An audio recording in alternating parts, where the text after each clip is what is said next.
Hello everyone, my name is Meghan LeVota and I'm an ENFJ, and today I'm going to be talking about why is there a censor bias, aka a bias against censors on the internet.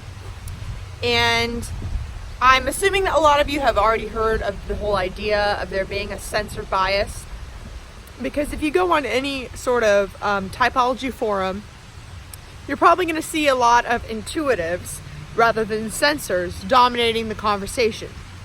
Part of that is just due to the nature of the topic. The topic is about concepts, and it is theoretical. And so, due to the nature of the topic, perhaps censors are not as likely to be spending hours of their day in theoretical topics. That does not mean that censors are incapable of understanding concepts. Just as every thinker has feelings and every feeler has thoughts and every intuitive has a sensory world that they exist in, no matter how in your head you are, you have a body. We all have these concepts with us. Don't be mean to a thinker because you think that they aren't going to have emotions, and don't think that a feeler doesn't have any logic or any opinions. So yeah, of course, censors are going to be more than capable of understanding the concepts. They just might not be the ones that are super involved.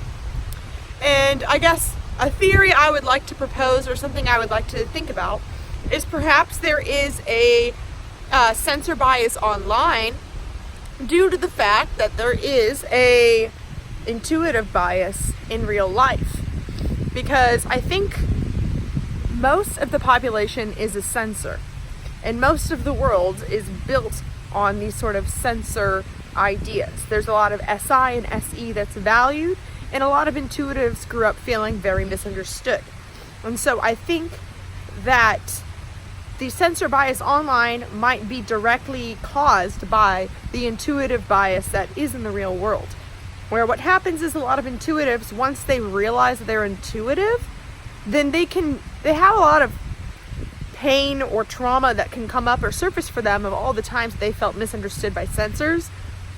And maybe they felt in the minority in their lives, or maybe they felt like the school system wasn't built for them, or maybe they feel like their parents didn't understand them, or that the jobs that are available don't really fit their skill set. And so a lot of sort of pain can come up from that. And I think that because of the intuitive bias in the real world, now these intuitives have a bone to pick with censors due to their past trauma of being misunderstood. And so with that, I'd like to say that hurt people hurt people. If you are hurt, you are likely to, if you are hurt, you either have to process that hurt and deal with it yourself, talk to somebody about it, or you're likely going to project that pain onto your whole perception of everybody around you. So there is a lot of, bias in regards to what personality types are idealized. Different cultures have different preferences, and different industries have different preferences, and all of that. But in order to stop the censor bias that is found online, the cause of it, I think, is the intuitive bias in the real world. And so I think if intuitives can remember how they feel in the real world and be empathetic with the times that they felt misunderstood by censors, then you can carry that forward and not do the same thing that was done to you, supposedly, whether that was done or if it was in your own head. If you have felt misunderstood by censors, that's no reason to try and continue the cycle and be biased and misunderstand censors online. Because two wrongs don't make a right, and the only way to stop it is for us to both try and understand each other. And the same thing happens across extrovert, introvert, feeling and thinking. It's on you to seek to understand before you ask to be understood. And it doesn't make sense for intuitives to sit around complaining about all the times that they've been misunderstood while not making an effort to understand censors.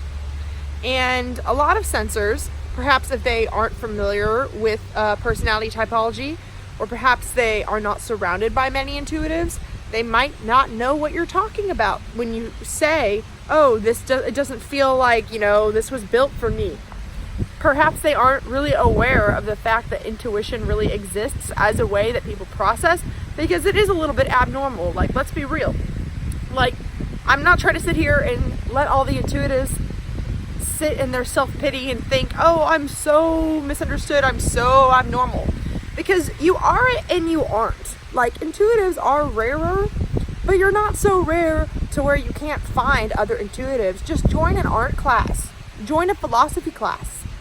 It's so easy to meet other intuitives in cities. Like, we're not that rare. Like, just go anywhere where concepts are being discussed, and you're going to see intuitives sort of at the forefront. So, yeah, it's not a good excuse to complain that you were misunderstood, because there are plenty of things that you can do to meet other intuitives. And I think what a lot of people do is they go online, and there's absolutely nothing wrong with that.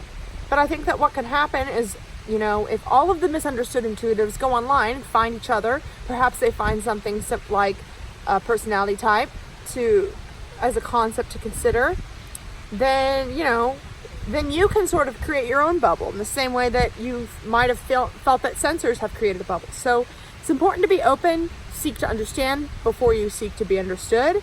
And that's why there is a sensor bias, because I think a lot of you guys have chips on your shoulders, and it's important to unpack what that chip on your shoulder is if you ever want to be understood, because it's your job to understand others, because that's really the only thing that you're in control of. So thank you for watching. Subscribe, and all of my links are below if you'd like to support me on Patreon, and have a wonderful rest of your day.